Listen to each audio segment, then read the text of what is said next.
Good evening, everyone, and welcome to the Eileen Dondero Foley Council Chambers for the Portsmouth City Council meeting of Monday, June 22nd, 2009. I'm calling the meeting to order at this time, and I would like to ask if the City Clerk could call the roll. Mayor Farini? Here. Assistant Mayor Blaylock? Here. Councilor Noveline Claiborne? Here. Councilor Dwyer? Here. Councilor Smith? Here. Councilor Kennedy? Here. Councilor Spear? Here. Councilor Hetmanic? Here. Councilor Panalakis? Yeah. I would now like to ask if Councilor Hetmanic could lead us in the invocation and the Pledge of Allegiance.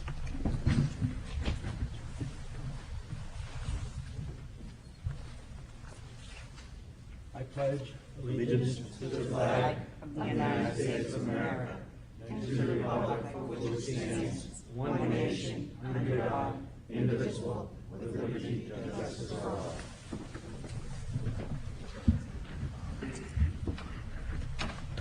First order of business tonight is a very happy and yet sad occasion for the City of Portsmouth.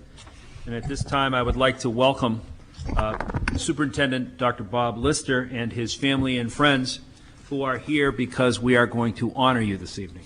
And let me first say, before we get to proclamation and a gift for you, that it has personally been a pleasure to work with you in the time that I have been involved in city government. And more importantly, Bob Lister is an icon in the City of Portsmouth. The years that he has worked here, what he has done for the community, the compassion and intelligence with which he has served the city are noted by all, and we will miss him. So we are happy and privileged to honor you here this evening. And with that, a special friend of yours, our own City Councilor Nancy Noveline Claiborne, late of the school board, is going to read a proclamation for you. So if you would, Nancy. The Council Chambers, City Hall, Portsmouth, New Hampshire, a proclamation. Whereas Dr. Robert J. Lister has been a dedicated member of the Portsmouth School Department as a teacher and administrator for more than 3 decades, and whereas he has touched the lives of tens of thousands of Portsmouth children while serving as superintendent, assistant superintendent, Portsmouth High School assistant principal, chairman of the secondary special education department, and as a special education teacher. And whereas Bob has worked hard to keep students connected to the greater Portsmouth community, including establishing partnerships and service learning programs with Rotary, Lions, and other civic groups. And whereas he is particularly well known for his support of the Special Olympics program and has twice received the President's Award from New Hampshire Special Olympics recognition for improvement of quality of life issues. And whereas Bob has been a member of a number of boards and organizations on the local, state, and regional levels, been involved in various coaching activities, and authored numerous articles in the special education area, and whereas he is widely respected in the community and has earned such honors as the 1997 Citizen of the Year and the Portsmouth Rotary Club's Paul Harris Award for Citizenship in 1999. Now, therefore, I, Thomas G. Farini, Mayor of the City of Portsmouth, on behalf of the members of the City Council and the citizens of Portsmouth, do hereby proclaim tonight, June 22nd, 2009, as Bob Lister Night in the City of Portsmouth, and urge all citizens to join in congratulating him on 33 years of extraordinary service to the children, parents, and employees of the Portsmouth School Department, and wish him well in his retirement. Given with my hand in the seal of the City of Portsmouth on this 22nd day of June, 2009, Thomas G. Farini, Mayor of Portsmouth.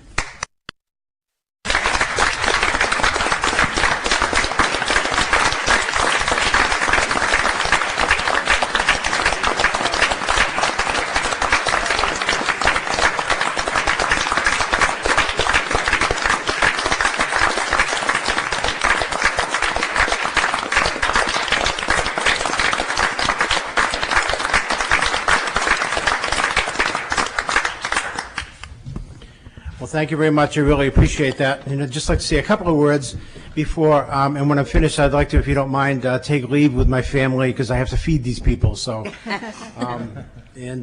first of all, I'd like to thank all my friends and colleagues who are here tonight who've supported me over the years. And I remember when Cindy Lister and I moved here from Keene for a teaching job at the high school, we thought we'd stay in Portsmouth for a couple of years and then move on. It didn't take us long to realize that in this community, it doesn't get much better than this. Thank you, City Manager Jumbo Henkel, for supporting the schools, realizing the importance of good schools in the community. Thank you, Nancy Nobeling-Clayberg, the school department cheerleader. And thank you, City Attorney Bob Sullivan and Kathleen Dwyer, for allowing me to have you on speed dial. I'd like to thank all my family, my sisters, my aunt and uncle, who are here tonight to help me celebrate this event. My sons, Joshua and Nathaniel, and especially my wife, Cindy, who I owe a great deal to. This rocking chair is not an invitation to sit and waste away. On the contrary, I see this chair with the city seal as an opportunity to ponder my next adventure, which there are many. I plan to stay active in the community and plan to and thank everyone for allowing me to serve the city as an educator and superintendent of schools. I've always thought of myself as the luckiest guy in this city, and I leave the school department with many memories, and I really do thank the City Council for your support and for this gift. Thank you very much. Thank you, Bob.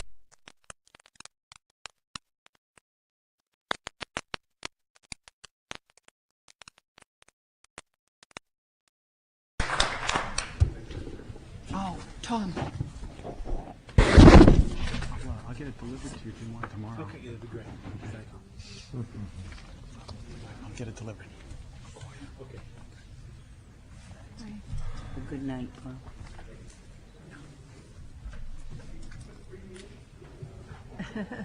That's a nice. We'll make sure nobody improper gets their hands on that chair. That is nice.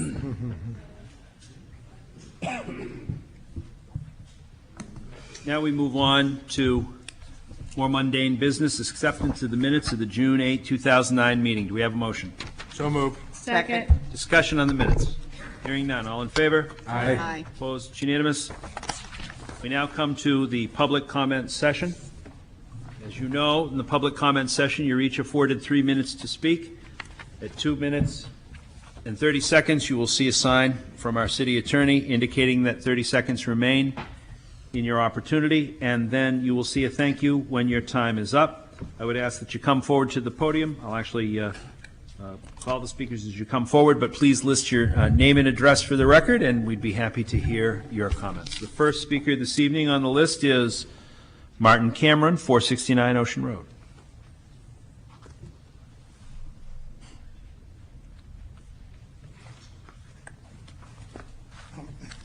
Good evening, Mr.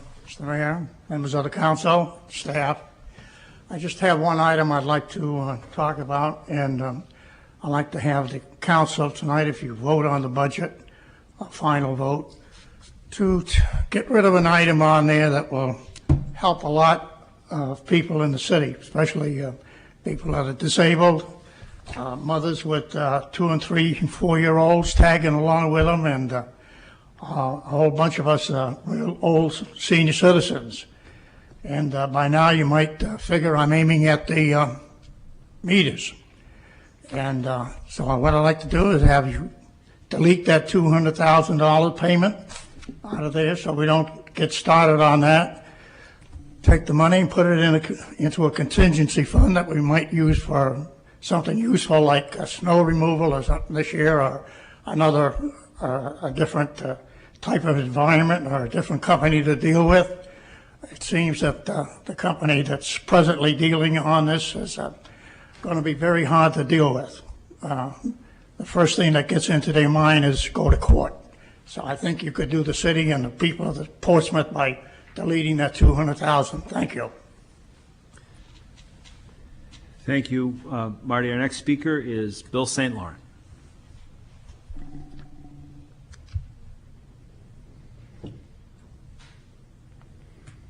Bill St. Laurent, 253 Colonial Drive, representing the Taxpayers Association.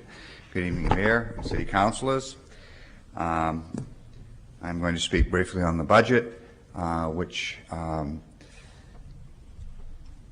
it would be nice if you could postpone it tonight for another week, because I think there may be still some questions as to what's happening with the state, and I'm not sure how that would balance out if we got what we wanted or we didn't get what we wanted, and how it's going to affect the budget. So I would wonder if you would wait till the state made some decisions here.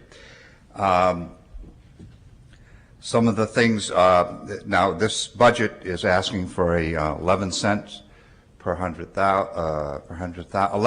per 100,000, 11 cents increase on the tax rate. I thought we had a zero budget here, and I do understand from various meetings that there are other things that did something to the budget to increase it to this, but a lot of the departments did go to zero, and I would have hoped that the city would have kept the tax rate as it was last year, which it isn't at this rate at this time. Maybe there are a few things that we can look into, because one of the things we are interested in the Taxpayers Association is the trend of the contract settlements, the remaining contracts. I understand there's some things coming up in the budget tonight, in the meeting tonight, which I would agree with the city manager. As far as the new meters, that would be a good instance to remove, to cut down the 11 extra 11 cents per on the tax rate, the 200,000. What we have heard, and that with these new meters that you're proposing, that Manchester said the new system, they had to employ a collection agency to collect unpaid tickets because they had such a problem with it. I understand they came in and said it was a good idea, and now they're saying that it's costing them more because of the collection agency. There are, as far as studies go, we should be able to eliminate some monies for studies because we have employees who we have hired that are getting good salaries that could probably do what these with these studies companies that we're going to hire the studies for. I am through here, but I guess what my whole idea is, please really consider what you're doing tonight, because we are not having a zero budget. Thank you. Thank you. Our next speaker is Eric Anderson.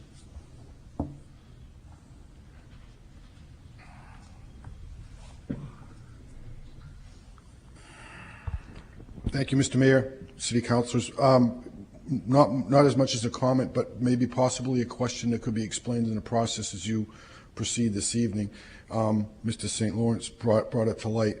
We know the state, we recognize that any increase in the tax rate is going to be a consideration of county and state situations, because it hasn't been settled as we understand it right at the moment. So I'm just wondering what type of contingency plan there is if the state comes to terms with the budget that's going to reflect back to the city, and if that rate would be less than 11 cents or if it would be more than 11 cents. So, I don't know the answer to it, and it's, it would be just a question that there might be some explanation to the public for whatever knowledge there might be. I appreciate the work that the council has done this year. It's been, I know, a daunting task to bring it to this level, and I'm sure that you would have wanted it to be exactly at zero, but you still have the state issue that you have to contend with. Thank you. Thank you. And our final speaker this evening, Judith Statman. Good evening. I'm Judith Statman. I live at 104 Richards Avenue, and I am the lead organizer of the Seacoast for Change Grassroots Network. And tonight I'll be speaking about the issue of political assembly in the city of Portsmouth. In my June 10th letter to the City Council and the City Attorney's Office, I described my recent experience with organizing political rallies and campaign visibilities in the city of Portsmouth, and reported the outcome of my June 2008 conversation with City Attorney Robert Sullivan regarding the current ban on expressive political assembly in all but 3 designated city locations. In that letter, I argue that the current city restrictions on the time and place of orderly assembly for political self-expression are unreasonable, possibly unconstitutional, and encourage non-compliance and selective enforcement. Tonight, the Council will vote on a proposed policy to clarify specific conditions and activities requiring a permit for public gatherings in Market Square. Although this matter seems unrelated to my broader complaint concerning unnecessary constraints on the number and location of public areas where constitutionally protected political assembly is allowed in the city of Portsmouth, I suggest that since the City Council has been called upon to poke around in the messy can of worms known as First Amendment rights, it might be a good time to think about taking the whole lid off. Mr. Sullivan kindly invited me to comment on the draft of the proposed city policy for gatherings in Market Square. I'm grateful for the opportunity and submitted my response in a letter dated June 16th. My further request is that at a near future date, the City Council undertake a thorough review and assessment of the current city ban on orderly political assembly in most public areas where people are normally allowed to congregate for lawful purposes, and schedule this matter for a full public hearing. At the City Council meeting on June 8th, I listened to a thoughtful debate about whether to fully rescind a ban on skateboarding in most city areas, or whether there should be some streets outside of the central business district where skateboarding remains off limits. It was determined at that time that banning selective streets would place an unfair and unrealistic restrictions on the skateboarding public. In closing, I respectfully request that the City Council apply the same level of concern and debate to the fairness of standing city policies which excessively limit the public locations where citizens of Portsmouth are free to exercise our First Amendment rights. Thank you. That ends the public comment session, and we move on to approval of grants and donations. The first are acceptance of donations to the Coalition Legal Fund. There are three: the town of Sugar Hill, the town of Moulton Borough, and the town of Tufton Borough, 500, 4,000, and 5,000 respectively. The motion would be to approve and accept the donations to be placed in the Coalition Legal Fund. Do we have a motion to that effect? So moved. Motion, we have a second. Discussion? Hearing none, all in favor? Aye. None opposed? It's unanimous. We now move on to the consideration of resolution and ordinances, which are, of course, the adoption of the budget for this year. Before we begin to offer the readings and motions such as it is, the city manager care to speak briefly. Thank you, Your Honor. As you all are aware, the budget process began back in December when a memorandum went out to all department heads talking about the guidelines for fiscal year 10.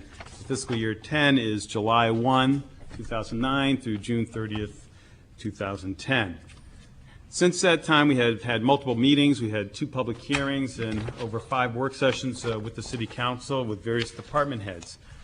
Pleased to say to the City Council and to the public that the goal of not having increases in operating has been achieved. In the instance of the school department, the increase is based on the negotiated settlement for teachers.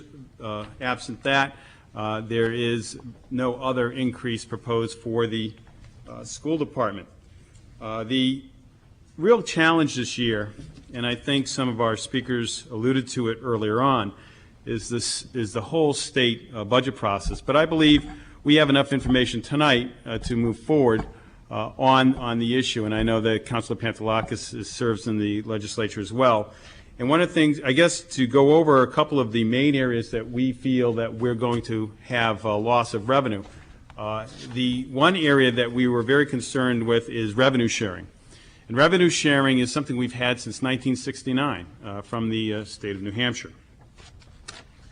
This year, the state, when they started putting to their budget together in the beginning, not only was revenue sharing up for elimination, but also the meals and rooms distribution to cities and towns, along with a number of other areas. It's my understanding, and I would ask that the Councilor Pantelakis correct me if I'm wrong, but coming out of the Committee of Conference, it appears that revenue sharing will be suspended for 2 years, which means to the city of Portsmouth about $657,000 loss in revenue. What I did early on in the process is I took out the revenue sharing as an item in the revenue side because I suspected that that would be one of the items that would be eliminated. We left in the meals and rooms, which my understanding will go forward, as well as prior year funds for reimbursement for school construction aid. That is the high school, which is about $1 million, and my understanding is that money has stayed in with the Committee of Conference. So those two areas are, we are going to have the funds for meals and rooms and for, my understanding, for the prior year construction grants. The other areas that we did not anticipate, one area we did not anticipate was a reduction in the state's contribution for our pensions. Right now, the state pays 35% of pension contributions for police, fire, and teachers. It's my understanding that the Committee of Conference has come up with a proposal to reduce that commitment from 35% to 30% in the first year of the biennium and from 30% to 25% in the second year of the biennium. We have estimated that this additional cost will be $170,000. We did not include that in the budget this year, but I will say to you right now that we are working with the local government center, the New Hampshire Municipal Association, and we are evaluating the proposal to file suit as it relates to what we believe is a 28A issue, which is a unfunded mandate by the state. So we'll be working with the local government center on that, and I specifically did not fund that because that's where I thought that was going to be going, and I think that's what's going to happen. And I know, Councilor, it's going to be very difficult, but this is something we believe is a 28A issue, and we will be talking with the City Council later on into the summer and into the fall to determine if we will join with the local government center in this lawsuit. So that's an area that I believe that if we move forward may shift. The other area that we have included is an increase in the county, $126,000. And if you take into account all those items that I just listed, it's $953,000 that affected the budget this year that was totally out of our control. That's 26 cents on the rate. If we were able to prevail status quo with the state and with the county, we actually would have had a 15-cent reduction in the tax rate. So the 11-cent tax rate increase that we have proposed today, I believe, has really been hard. Has been really hard to get to because we have had to freeze salaries, we've had to cut back on expenses, and we're right to the 11-cent increase, which I believe is reasonable in the face of all the reductions that we've seen at the state level. I am recommending tonight that the City Council adopt Resolution Number 1, the General Fund expenditures, and in this resolution, the proposed appropriation for municipal, police, fire, and school departments, as well as collective bargaining contingency and non-operating operations, are listed separately. The fiscal year 2010 proposed budget was submitted to the City Council on April 10, 2009. The submitted budget of $84,746,159 resulted in a proposed tax increase of 30 cents for a rate of $17.28 per thousand valuation.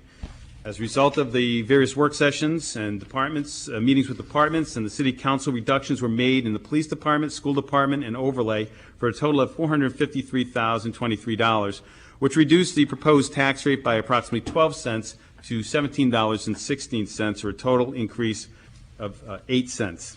In addition, the City Council approved 6 collective bargaining agreements. The approval of these contracts included a wage freeze for fiscal 10, which will reduce the amount proposed for a collective bargaining contingency for fiscal 10 by $400.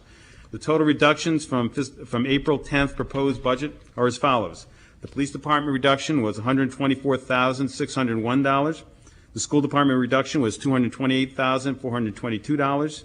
The reduced overlay was $100,000. The collective bargaining contingency savings, the Portsmouth Management Association, $107,600. The Supervised Management Alliance, $117,200. School contracts, which included Portsmouth Association of Clericals, Custodial Supervisors, Portsmouth School Administrators, Portsmouth Paraprofessionals Association, resulted in a savings of $129,600. Total reduction to the proposed fiscal 10 budget after it was sent to the City Council was $707,423.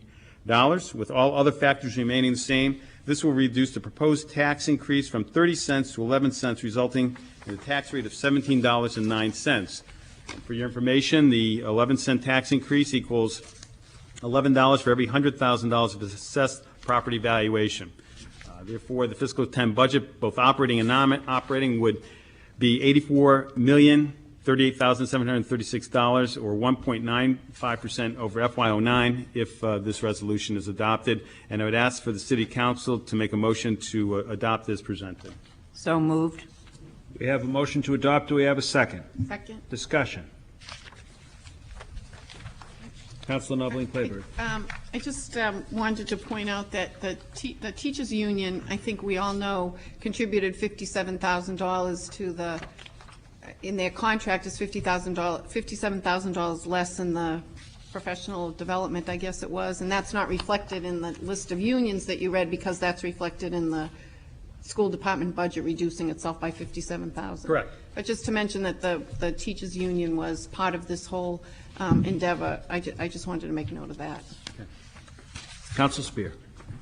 Thank you. I wanted to also express my gratitude to the unions that we did come to an agreement with. I think their generosity is really one of the major things that makes this budget possible. And I also think, I want to read something. There was a meeting last week by the Greater Portsmouth Chamber of Commerce regarding the economy, the state of the economy for the next couple of years. And unfortunately, I didn't get to attend, but I read about it in the newspaper. And I think this budget, while it was challenging, all indications seem to be that it'll be more challenging next year and the year after. I think it puts us in a good place to attack that. But a couple of the economists said at the end of the session, the legislative session, we'll have an even larger deficit than the one we have right now. And the conversation we're having now is not the end. It's going to get much worse. The drivers of state spending will not change. And of course, that always trickles down to us. We're at the bottom of the hill. And so I'm very pleased with this budget, but I know there's a lot of hard work and a lot of hard choices to be making for next year. So that's it. Further discussion. Councilor Penelakis. Yes, I think I just would like to thank everybody that worked very hard to keep the tax rate down, and I'm thankful that we don't have any layoffs in the city. Concord, Manchester, and throughout the whole state are all working on layoffs. Even the state is working on layoffs, and I want to thank the city manager and the unions and the department heads for the hard work they've done to make sure that we don't have to have layoffs. Councilor Kennedy. I was hoping that we could come in at 0%, and I understand why we can't. So I guess I would encourage everyone that's having a problem with this budget, because I know our union people did, in the contracts and the budgets that all the organizations in our city put together, did come at 0%. I would encourage you not only to talk to your state reps, but also your county, because obviously we're in a county that still believes in going in and not coming in at 0%. So I would encourage everyone out there to get involved in the county and at the state level. Thank you, Councilor Kennedy. Councilor Smith. Thank you. I also, too, want to thank all the department heads for coming in at the lower the budgets. I know it was a lot of hard work for them. I'm disappointed in the budget that we didn't get to a 0, but I also recognize the fact that 6 cents on our increase is directly because of our county. And to echo the comments of Councilor Kennedy, that we do have to get involved. I know the Taxpayers Association works very hard in watching what we do, and hopefully they'll start also watching what's happening at the county level. We still have a chance of coming in at a 0% or less if everyone out there would get in touch with their state senators and state reps to be able to put back the monies that we have been receiving since the late 60s. If that happens, when this budget finally goes up and gets approved by the state, we could actually have a tax reduction. And if everyone out there could make those calls to Concord, we can come in with a less rate. Thank you. Assistant Mayor Blaylock. Thank you, Councilor Smith. Yeah, I'm very pleased that we were able to get here. I'll echo what Councilor Pentelakis had said, too, that without any layoffs, that's something that, I personally had said, and was already adamant about, that we weren't going to be putting people out of work. And I have to give a lot of credit to the city manager, also to the Fire and Police Commission, the school department. school board, it was tough. I mean, they came in with what they needed, bare bones, and cut from that, and it was difficult. And I think we've been able to achieve it without really cutting services, keeping the city of Portsmouth running efficiently and smoothly, and keeping it the vibrant community that it is. And it really is important that we haven't put anybody out of work, because that just exacerbates the problem. Thank you, Assistant Mayor Blaylock. Any city councilors care to speak further? Seeing that, I'm going to pass the gavel to Assistant Mayor Blaylock. Mayor Farini. Thank you. I too want to add my thanks, and I often like to say and say again that never think that we take the sacrifice that went into play to bring this budget in for granted. We do not take it for granted. We do not expect it as a matter of ordinary course. We know that it is difficult. And what's frustrating about this budget, and I think the city departments, unions, everybody has pulled together to make this happen. What's frustrating about it is that we've kept our house in order and the state of New Hampshire hasn't. And it's unfortunate that we're effectively being taxed by people who have taken a pledge to not tax us. So I think that as we go forward, maybe we'll have litigation with the state, we'll see. The city of Portsmouth has done what it's supposed to do. Hearkening to what Councilor Spear said, it isn't a good picture for the next 2 years, at least. People in the first instance talked about this economy thing as a 2-year swing. No one had any real data to support that. It's just what everyone kind of said and hoped it would be true. Now people seem to be adding on another year. So I appreciate the forbearance of all concerned, the hard work of all concerned, city councilors, city staff, all the departments again, all the employees, everybody who brought part of this budget in. And we thank you very much, and let's just all hold hands and hope next year's no worse. All ready to vote? Roll call, please.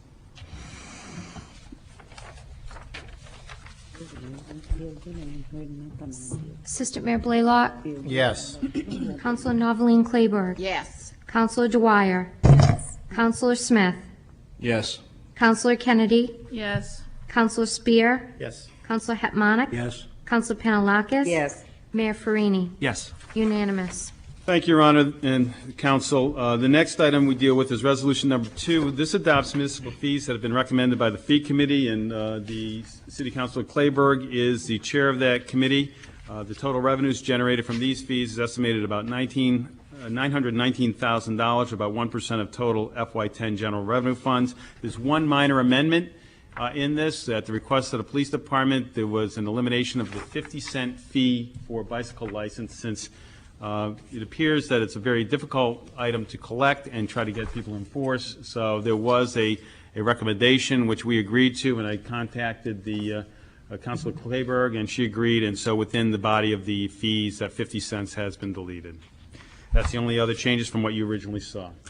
Thank you, City Manager Bohenko. Councilor Noveline Clayburgh, do you have anything to add to that, given your part in the bicycle fees? Okay. With that, we need to have a motion to adopt Resolution Number 2 regarding municipal fees. Does anyone care to make a motion? So moved. Second. Motion, second, discussion. Councilor Kennedy. Okay, I'm dying to ask, how much money revenue was the bicycle fees? Just curious. $11. Right, Captain? All right. Oh, 15, So sorry. 50. I got that wrong. We're all relieved, I'm sure. Any further discussion on this particular budget resolution? Hearing none, all in, well, we'll have a roll call. If you please, City Clerk. Yep, hold on. No problem. Assistant Mayor Blaylock. Yes. Councilor Noveline Clayburgh. Yes. Councilor Dwyer. Yes. Councilor Smith. Yes. Councilor Kennedy. Yes. Councilor Spear. Yes. Councilor Hetmanick. Yes. Councilor Panalakis. Yes. Mayor Farini. Yes, and Unanimous. Thank you.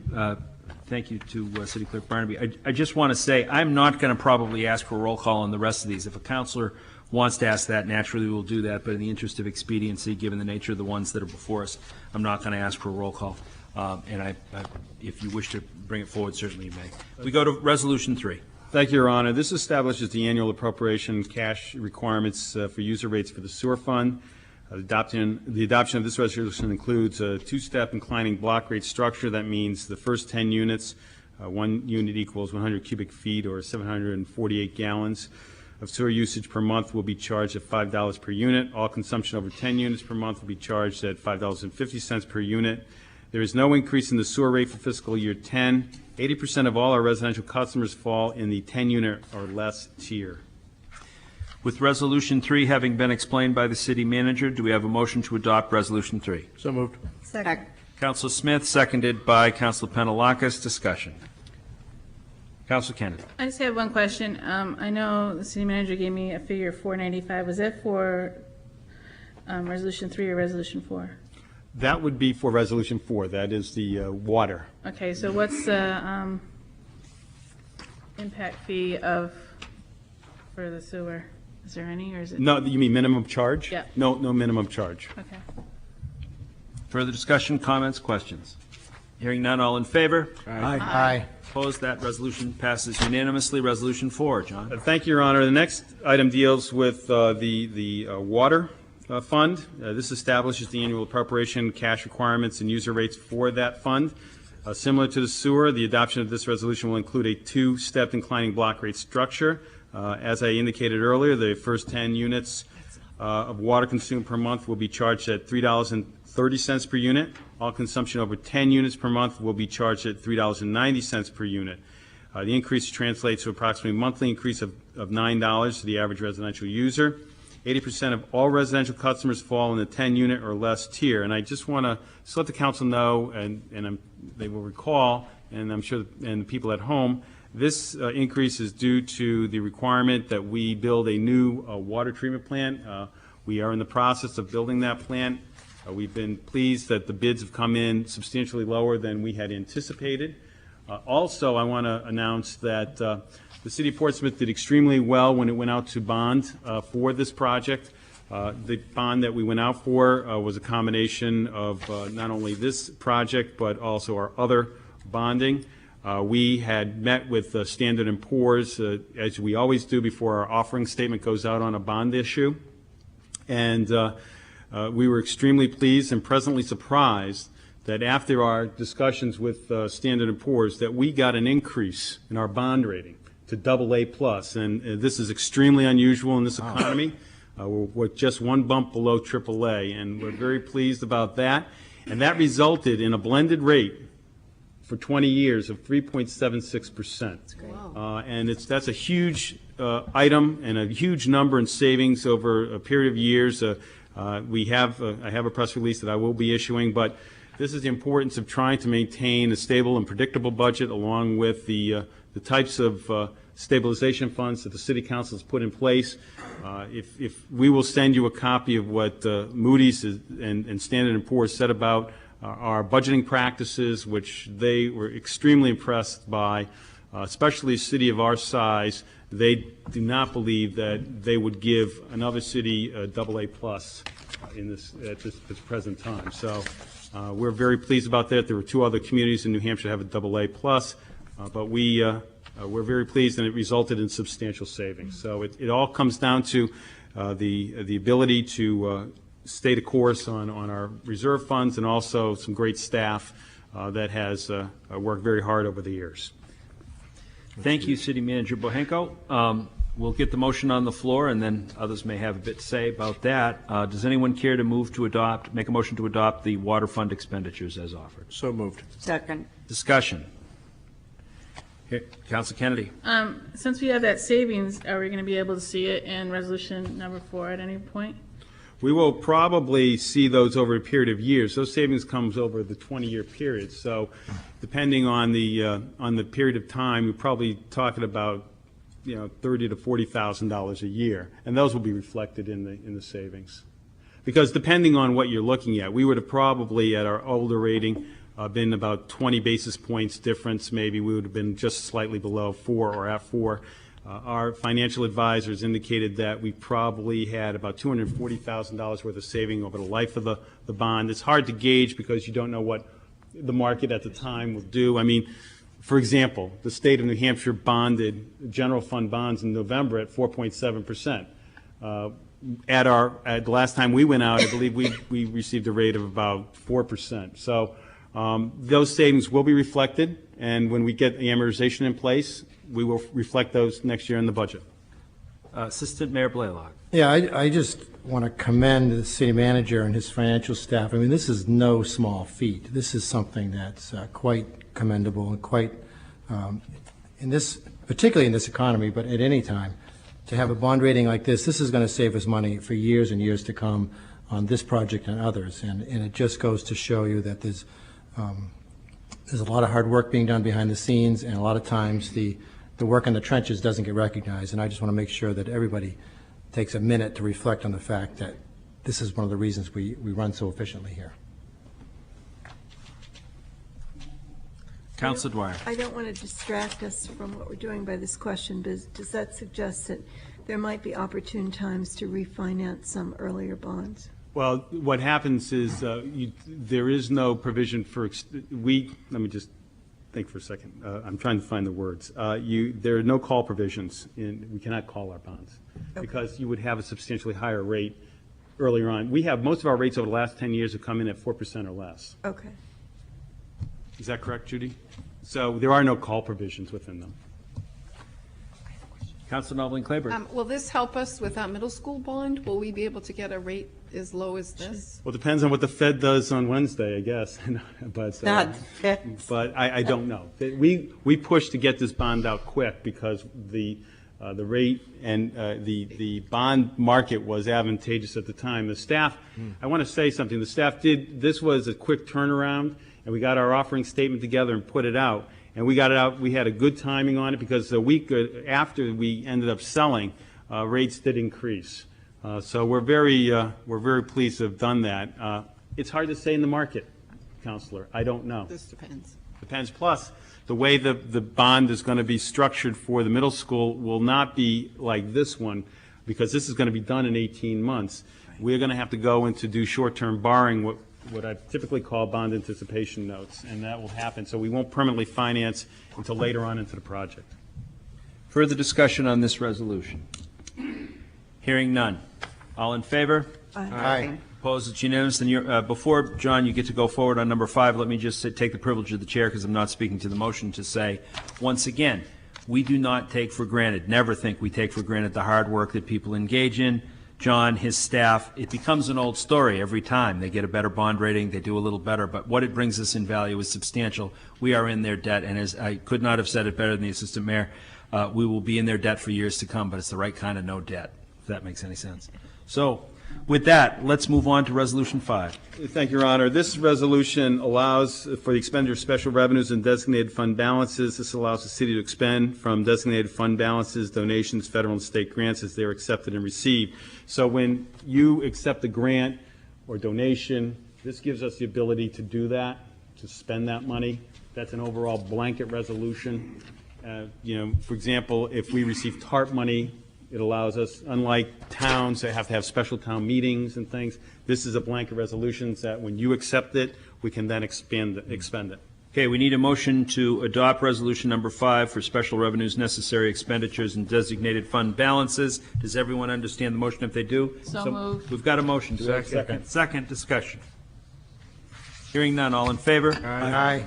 Opposed? That passes unanimously. Number 6. Thank you, Your Honor. The next item is a requirement under state statute that we adopt an annual investment policy, and this is the policy that we are recommending, which pretty much is the same that it's always been.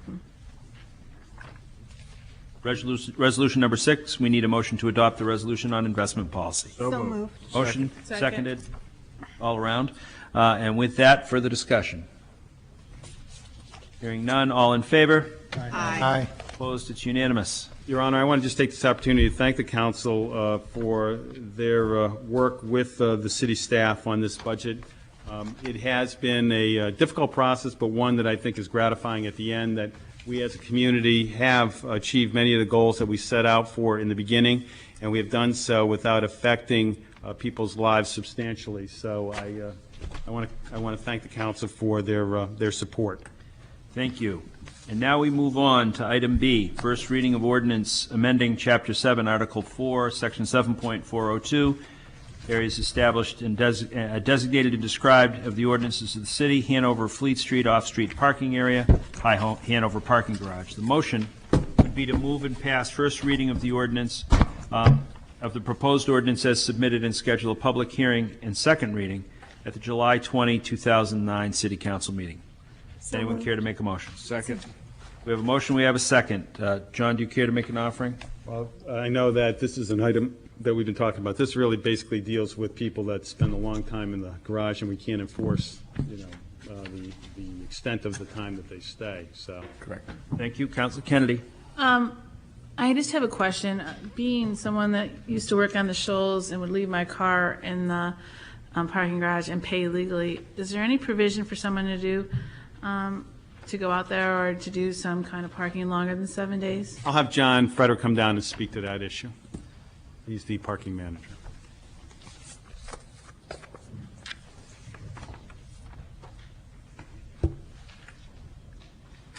Welcome, John. Mr. Mayor, City Council.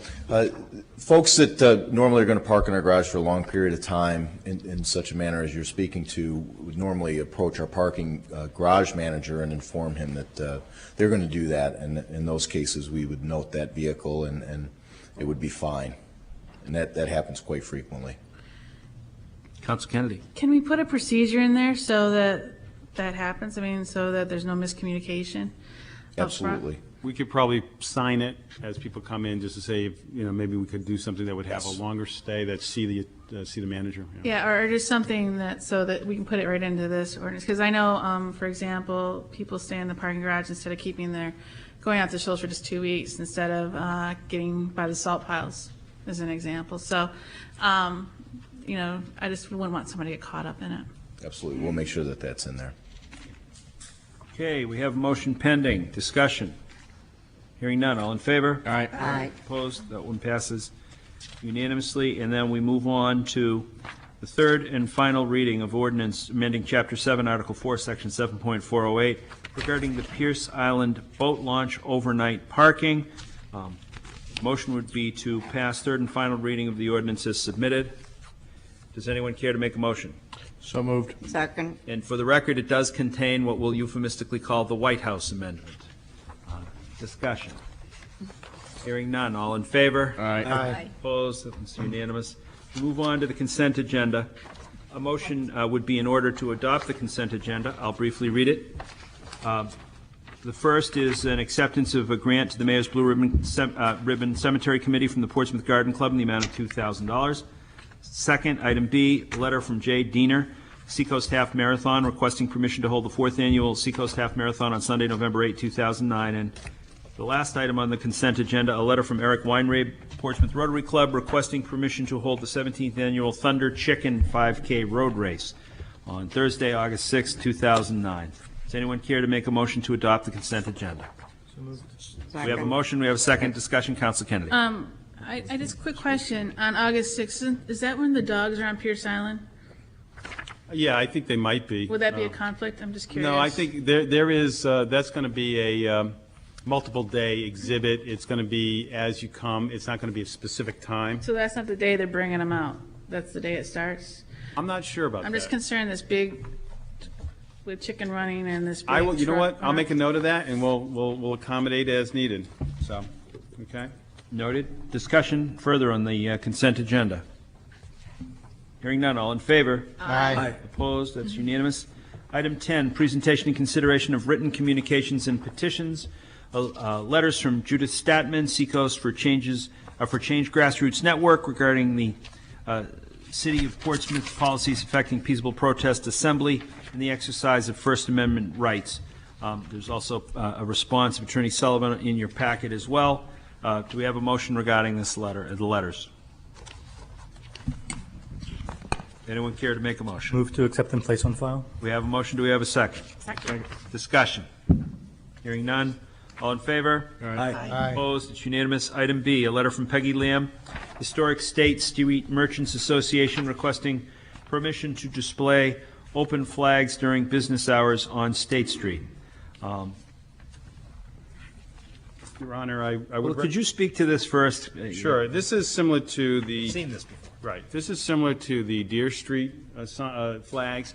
And what we've done is we've set up a process where if it's referred to me with power, what I've done is set up licenses, annual licenses for everybody so that every year people have to come in and reapply for the flags. And it does two things. First of all, it gives the option to the city council as to do they want to continue with this, number one, but number two, to make sure that the flags don't get into disrepair and that they're maintained properly. This is the State Street merchants. Of course, they're going to be having a lot of activity down there with our road improvements and sewer project. And it probably is important to have these out there as part of our whole program to bring awareness to those businesses. So we need a motion to we need a motion to refer this to the city manager with power before we have discussion. I'll make that motion and then Councilor speak Dwyer. to- Motion seconded. Councilor Dwyer. I think this plan, the sign plan looks great.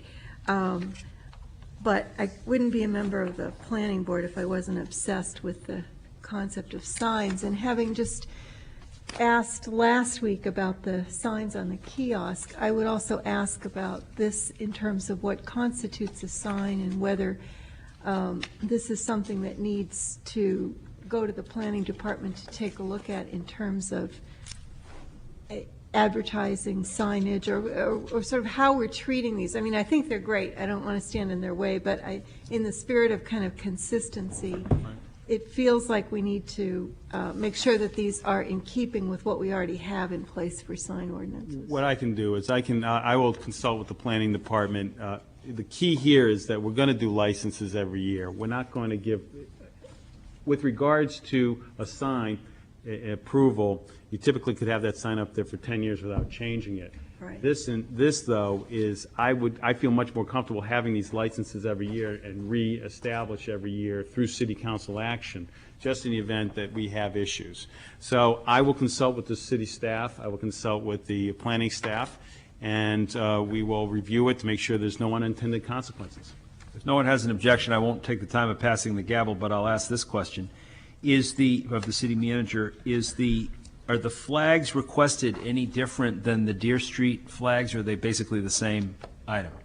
Well, to be honest with you, I have not sat down with them, but when time comes, we will talk to them about how we want them placed so that they don't obstruct people as they walk down the sidewalk. So I'll work with the staff on that. We'll bring in the representatives and say, like we did with Deer Street, and said, this is what we think will work, and it seems to have worked well on Deer Street. So consistency is the presumption. So we're going to try, and we're going to, again, that's why an annual license is the way we want to go, because we don't want to give, an approval that lasts into the future without any ability to move forward to change. Okay. Further, Council Smith. Just one question also, as they have on Deer Street, would every merchant also have to participate in it?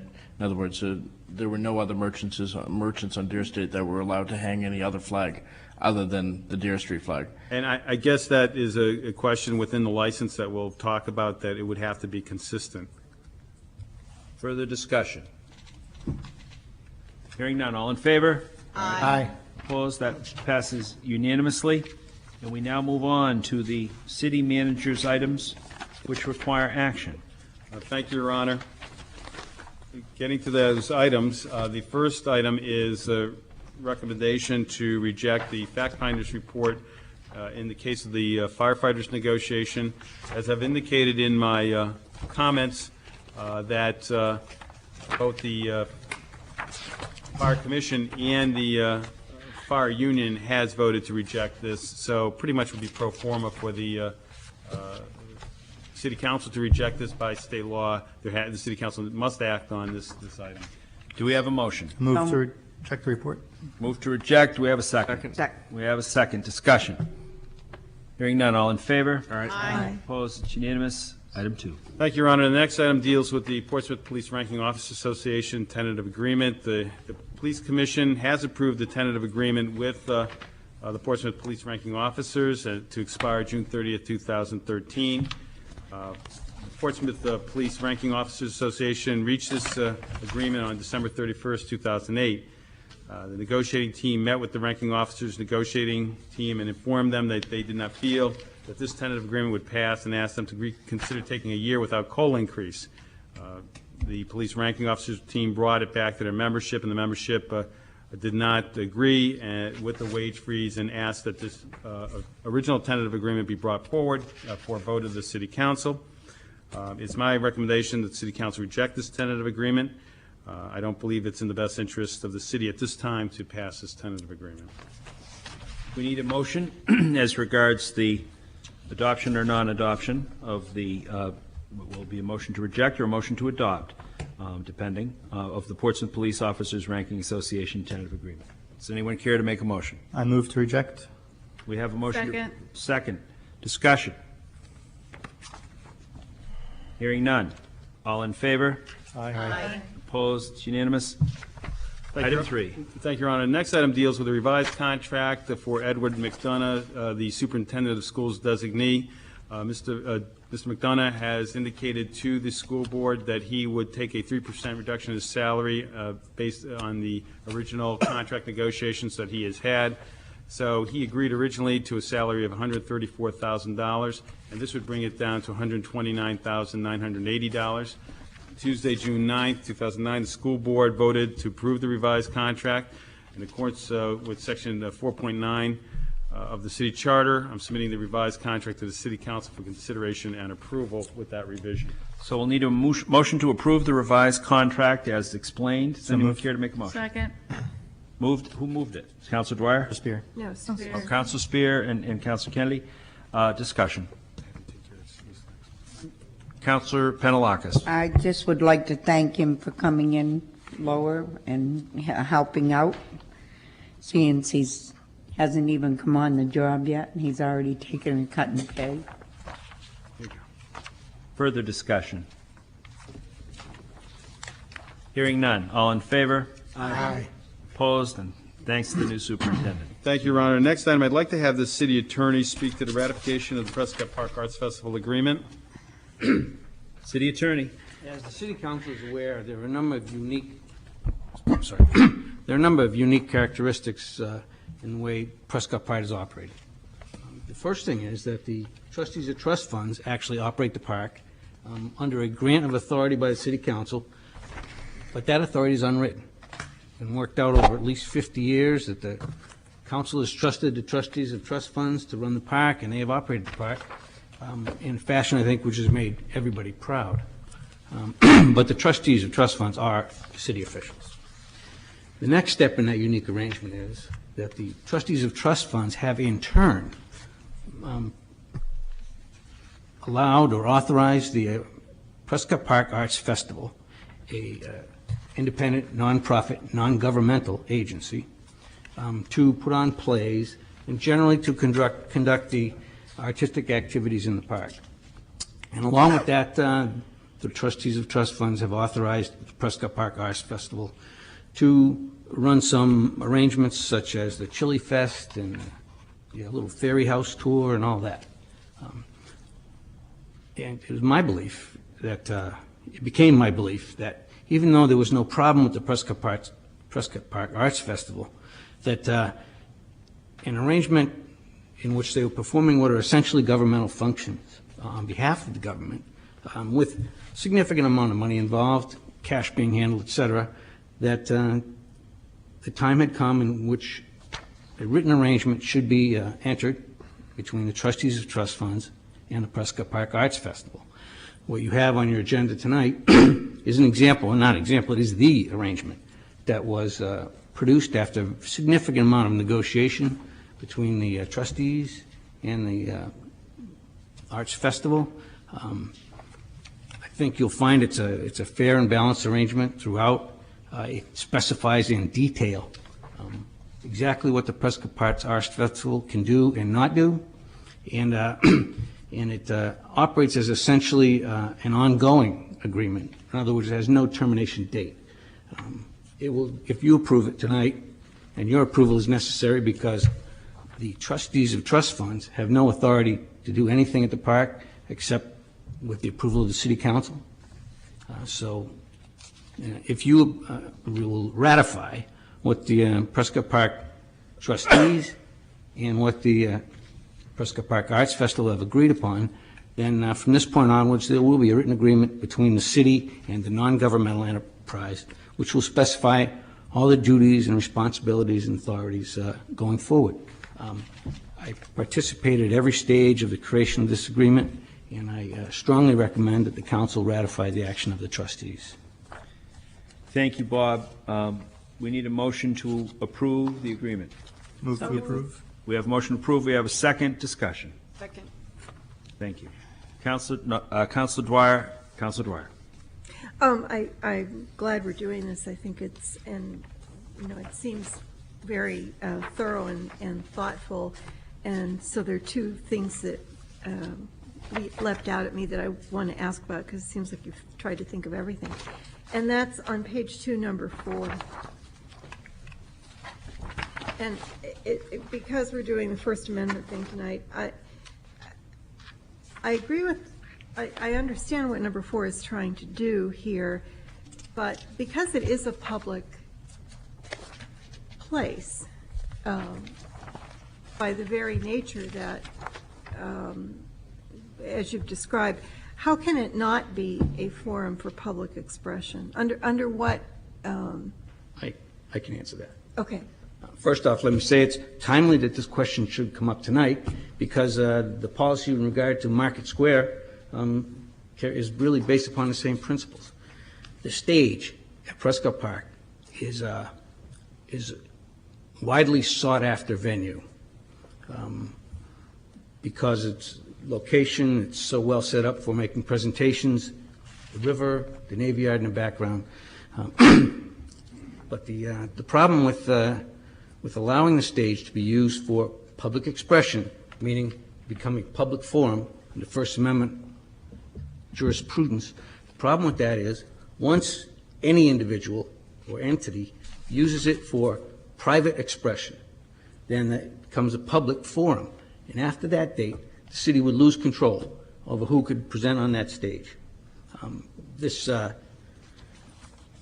come to us in a number of different situations. A local religious group at one time wanted to use the stage for a religious-related presentation, and the trustees, and after significant discussion, determined that they would not be allowed on the stage because of the public forum issue I'm talking about.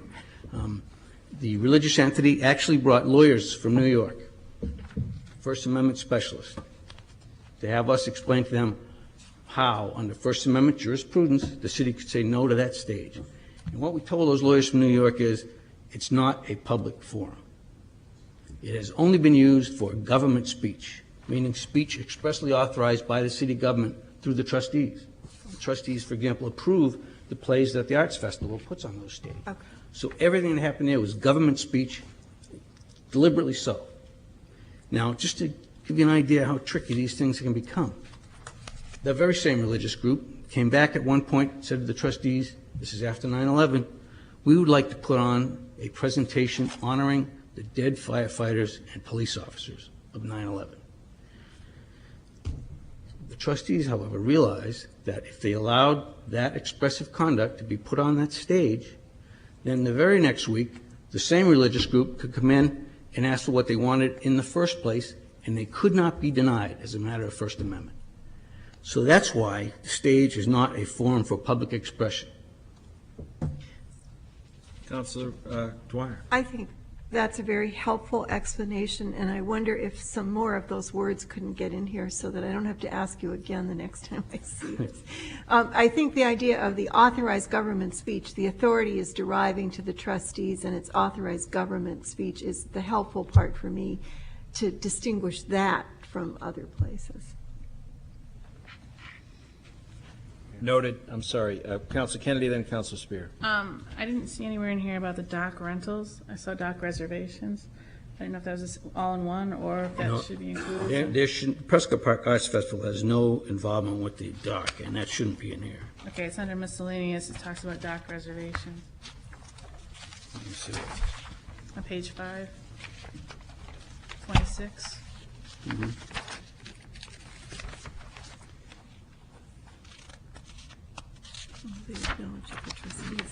Yeah, all it says is that the trustees arrange for dock rental, and the Arts Festival won't do anything to interfere with the trustees' arrangement for dock rental. Okay. It doesn't give authority of the Arts Festival to do anything with docks. Councilor Spear.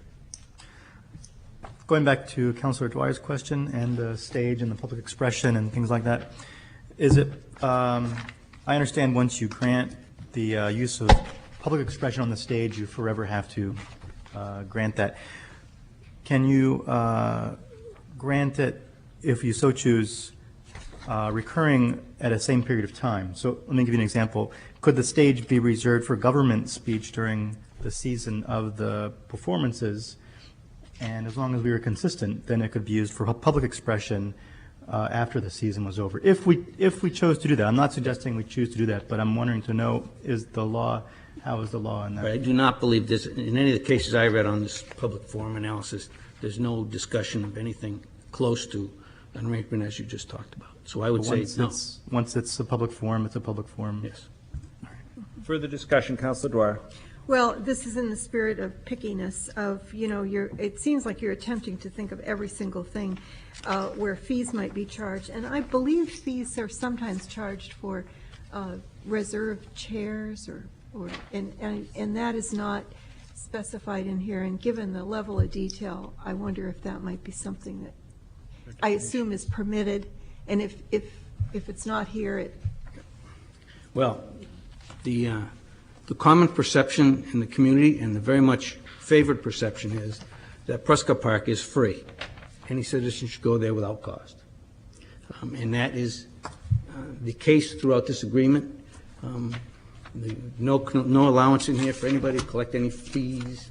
If they wish to secure voluntary donations, the sign has to clearly state these are voluntary donations. Prescott Park is free. And the same would apply to chair rentals or anything else. They would have to be made clear that this was not a cost, not a charge of going to Prescott Park. And the trustees of trust funds have the overall authority to review everything under here.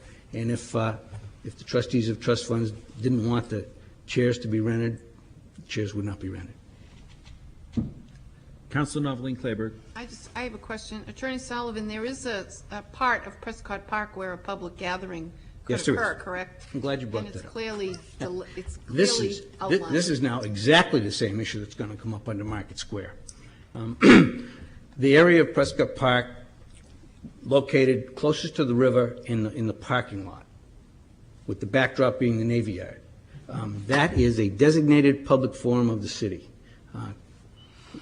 The governors will meet there and shake hands on issues of interest to the state of Maine and the state of New Hampshire. Politicians announce their candidacy for office there, and other individuals from time to time use it for expressive conduct. The trustees have designated that area for this purpose, and therefore it would be impermissible for the government, even the council, I think, to attempt to regulate that area, anything other than putting on content neutral, reasonable time, place, and manner restrictions, and even then only assuming that there's another alternative location for the expressive conduct.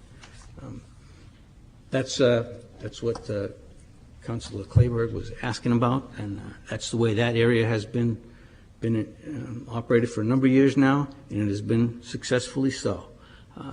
The concern of the trustees, which I absolutely share, is that if Prescott Park isn't protected to be a relatively pastoral place where people can peacefully enjoy the view of the river and the flowers, if we let it turn into some place where anybody can come and say anything whenever they want, as loud as they like to, and on whatever topic, then the city would actually be losing something that it has now. Further discussion. Thank you, Bob. Councilor Noveline Clayburgh. I had the honor of being on the Prescott Park Board for several years, and I would just like to say that it's a hard-working board. We've all been on boards where you really don't have to do that much work, but this particular board works really hard to particularly raise money for Prescott Park. If they have a season where there's a lot of rain, they lose a lot of revenue. So they're constantly working hard to raise money to keep the park functioning and entertaining and drawing people in to see the performances in the summer. So I just wanted to mention what a hardworking board it is, and how well they do work with the trustees. I know the executive director meets weekly with the trustees of the trust fund, so there's always been incredible communication between the two, and this agreement, I think it was a good effort to keep that moving. Thank you. The motion before us, then, is to approve the agreement as negotiated and executed by the trustees of the trust fund and the Prescott Park Arts Festival. We've got a motion. We've had discussion. Further discussion. Hearing none. All in favor? Aye. Opposed? It's unanimous. Item 5, City Manager. Yes, Your Honor. The next item deals with the proposed adoption of policy regarding public gathering in Market Square. In discussions with the mayor after the agenda went out, he had made some comments, and I'm going to pass down some changes to the proposed policy. I would ask that because there are substantial changes, the city attorney has not reviewed them in detail, that we hold this off until July 20th. I don't think there's any rush to deal with this immediately. But what it does is it tries to establish an area where people can set up their podiums and the like, similar to the Summer in the Street type of activities. And so it gives me a little bit more leeway to allow for setup of organized events in terms of chairs and obstructions and things of that sort. But it is something that I believe that I'd like to have more time to sit with the city attorney on, and I'd like to get some more comments from the city council on. I believe the concept that the city attorney laid out is still valid here. It just gives us some opportunity for those that want to have organized activity with presentations and speakers that are that basically have a need for podium and seating, that we have the ability to do that. This does not in any way prohibit anybody from going in the Market Square, as long as the sidewalk is not obstructed, to express themselves in whatever size group they feel necessary. This does really deal with the issue of having a podium with a sound system and maybe people that might want to have chairs. This would deal with the same way that we deal with Pro Portsmouth and other groups that have asked for the closure of Pleasant Street from Porter to the Square or into Vaughan Mall. But in no way does it prohibit people from doing what they do, I think, every Friday night now, are out there and other nights. So it just is something, gives us the ability to make this area an area that can be utilized more effectively for people as well. So there's nothing before you. Thank you, John. John is indicating it's not his recommendation to bring it forward. There'll be an opportunity, and frankly, you have the new one to look at. I encourage you heartily to make your comments, taking into consideration the various and sundry things we have heard, and we can bring it forward for the next meeting if we think we're closer. So with that, we move to item 6, and this is a report back. Yes, Councilor Dwyer. Do we need a tabling? I'm sorry. I would just... No one made a motion, so... I'll make the motion to table to our January 20th. July 20th, pardon me. Right. We got a motion? Second. Discussion? Councilor Dwyer. Not to the tabling, so do you want to deal with that first? Let's deal with that motion, then your point of order or whatever it may be. Discussion on tabling. Hearing none, all in favor? Aye. Opposed? It's unanimous. Councilor Dwyer.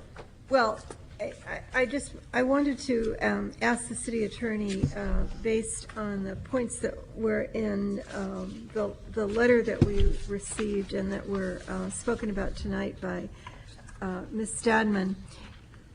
My understanding of the 3 city designated locations does not mean that we do not allow, how many negatives here? It doesn't necessarily mean that we prohibit public assembly in other places. It just means that we have identified some places where that work best. Where expressive conduct is protected by the city. Yeah, I agree with what you just said. Okay. I just wanted to make sure of that so that people didn't get the wrong impression. While I'm talking, let me say some other things. First off, in support of what the manager said, to leave this to July, I don't know that the city council will ever make a more complex decision in terms of legal action than in trying to determine when the First Amendment protects a person and when it does not. It's very intellectually heavy lifting. It is not stuff that should be done, at night during a council meeting. It's something that takes time and deserves the time. Ms. Stedman has raised some very good points in her 2 letters, and during the time that the city manager suggested we would have between now and the 22nd of July, we'll go over those and try to make a policy that satisfies everyone. The key, though, is one of the things that we don't want to prohibit anybody from their right to speak. We never have, and when in doubt, we allow people to do so, and especially in Market Square. The one thing that we are finding, though, is when people arrive to come in to want to set up chairs and a podium and obstruct the sidewalk, I mean, we have to deal with issues of people that are non-ambulatory, a number of things, and they are public sidewalks. So to that end, we're trying to balance the two, and that's really what this is all about. And so, as the city attorney said, it's not easy. So we're trying to find alternatives. So if people want to set up their podium and have some chairs, and so that we get them out of the travel way so they're safe and can do it. But if people want to stand in front on Market Square and have a demonstration, and it falls within all the parameters that the city attorney's laid out, anybody has a problem. Okay, there's nothing pending. Time, place, and manner of speech, content neutral, will be something we can all think about going forward. With that, item 6 in the report back regarding the rezoning of land between Bartlett Street and US 1. Thank you, Your Honor. As you recall, JSK Realty Trust has requested the city rezone from industrial to general business area bounded by the US 1 bypass, the B&M Railroad line, the Bartlett, Caton, Cottage Street, and I've attached a letter that was sent by Bernie Peelich back in February. City Council referred the matter to the Planning Board, and on March 2nd, and the Planning Board reviewed the request at its March 19th and May 21st meeting. At its meeting of May 21st, the Planning Board voted to recommend that the requested zone change be considered as part of the overall revision of the zoning ordinance and zoning map, and requested the Planning Department to review the land use and circulation issues in the industrial district and immediately surrounding areas.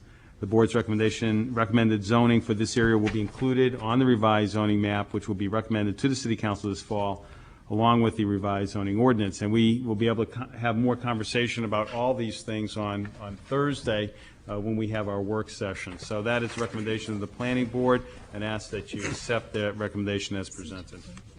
So we have the recommendation offered. We need a motion to accept the recommendation of the Planning Board. So moved. We have a motion. We have a second discussion. Hearing none. All in favor? Aye. Opposed? Unanimous. Item 7, the dumpster license. Yes, Your Honor. This is a request from 2 International Construction, which is renovating the entire 5th floor and 3rd floor of One Harbor Place. In order to facilitate construction activities at the location, the company is requesting a license to allow the continued use of a dumpster in a loading zone along Daniel Street. And basically, this would be through September 30th, 2009. And then they would be able to have an additional 90 days for good cause.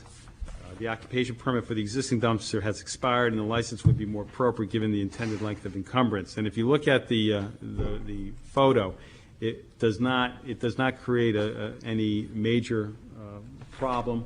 I think it is something that's necessary for the construction that's taken place.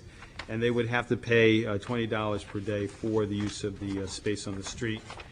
Of course, with Sundays accepted for the licensed area.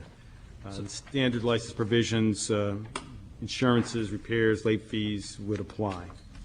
So we need a motion to allow the city manager to authorize him to negotiate and enter into a license agreement with 2 International Construction for the purposes of facilitating construction activities at One Harbor Place as described by the city manager. So moved. Motion. Second. Discussion. Council Kennedy. How many parking spots are we taking up with construction throughout the city? I don't know. Seems like a lot. And I'm just, I don't know, just concerns me that all the spaces we're taking up. These are not, this is a loading zone that is not, these are not specific parking spaces, this particular item. It's, I'm just concerned with. Well, Councilor Kennedy, if you wish to speak to parking spaces which are not the subject of this motion, perhaps you'd like to bring it up under miscellaneous or make a motion in that regard. Because is it true that there are no parking spaces taken up with this? Is that, it's a loading zone. It's a loading zone. Okay, I mean, if we want to have that discussion, let's have it. Let's make it an agenda item and. Well, you know what I'll do, Counselor? If I will talk to the staff, what I will do is I'll come up with a list of spaces that are being encumbered right now. Is that acceptable? All right. Resolved. Any further discussion? Hearing none. All in favor? Aye. Opposed? It's unanimous. Informational items for John. Oh, I just was writing a note, sorry about that. That's right. Let him write his note. We don't want him to forget that. Just a reminder on the half-day work session, starts at 12:30 at the library. Oh, yeah, thank you. And there's one other item the City Council wanted to add. I apologize for that. And that would be the proposed contract for the Deputy Police Chief Designee. So we have, we'll just, those of you are well aware of the contract that is before us for the Deputy Police Chief contract. We'll ask the city manager to speak briefly to it. And Well, there is a police chief designee, and I believe that you may want to suspend the rules and ask the chairman of the Police Commission to come forward and speak to the issue. Do we have a motion to suspend? So moved. Second. Moved, seconded. All in favor? Aye. Opposed? Jerry Howe, Chairman of the Police Commission. If you please. Thank you, Mr. Mayor, City Council, City Manager Bohanka. We presented to you in a work session this evening the proposed contract for the designee for Deputy Chief Captain David Furland, and we were hoping that you could take action on that tonight. Thank you. Does anyone care to get the discussion in play? I'd like to make a motion to accept the contract as presented to us. Second. Motion duly seconded. Discussion. Hearing none. All in favor? Aye. Opposed? It's unanimous. Congratulations. Thank you, Mr. Mayor, City Council. You made a wise choice. That is all for action items, and again, just a reminder that the half-day work session will be taking place at the library on Thursday from 12:30 to 4:30, and we have an agenda that we put out that is attached. Thank you very much. I'll go to Mayor's portion of the agenda just quickly. We have appointments for consideration. Dennis Moulton, reappointment to the Building Code Board of Appeals. Ron Zolo for appointment to the Economic Development Commission, and Robert Pollard, appointment to the Pierce Island Committee. Appointments to be voted, and I'll take them all together unless someone wishes to cut one out. I will go forward with all of them in one shot. Elena Maltese, reappointment to the Historic District Commission. Jeffrey Mountjoy, reappointment to the Portsmouth Housing Endowment Fund. Arlene Corriveau, appointment to the Pierce Island Committee. Harold Halfgood, appointment to the Pierce Island Committee. Heather Hurd, appointment to the Recreation Board. Carl Deemer, reappointment to the Recreation Board. And Kathy Burr-Siegel, reappointment to the Recreation Board. Do I have a motion? So moved. Second. Discussion. Hearing none. All in favor? Aye. Opposed? It's unanimous. Status on the update of the Portsmouth Middle School. Stay tuned. Once we hear what the state decides to do, we may be discussing it soon, and we may not. Your Honor. Yeah. Laura. Council Yes, Pedalakis. Mr. Mayor, I just would like to say that the school funding is in the committee of conference budget, but it is bonded again, and that was a key issue in the House, that they did not want it bonded. So you're right when you say stay tuned, because it may not pass. Council Pedalakis, is it expected there will be an attempt at a vote on the 24th, which is Wednesday, or do you know? At this point, she has asked that we set aside both Wednesday and Thursday, and I was just going to tell the city manager that I possibly wouldn't be at the meeting at the library, but at this point, there's a lot of controversy going on and a lot of questions being asked, and so it may take a couple of days to resolve it. Thank you, Council Pedalakis, and our good wishes to you in enduring that process. I have nothing further. Yeah, I have nothing further. Miscellaneous. Council Kennedy. In all due respect to you, Mayor, just when you're looking at your count, John, or City Manager Bill Hanko, look at Harbor Place 1, because the blue on that picture shows 3 parking spots being taken. So I would encourage you to maybe Well- explanation on that at some point when you're doing your count. The 3 parking spaces there? Okay. Because I believe what is encumbered is what is in red. Okay, then maybe we need an Well, explanation. no, the explanation is what is, the little red dots are where the dumpster is going to be. And What's the that's- blue then? Blue dot is the property line. And this property is for parking. I'll check it. The last spaces belong But to that, but the red dots that are on here are the items that are for dumpster. But I'll check it. And a report forthcoming otherwise on parking spaces. Yep, I get it. Further discussion under miscellaneous? Yeah. Hearing none, I'll entertain a motion to adjourn. Second, all in favor? Aye. Opposed, it's unanimous. Well,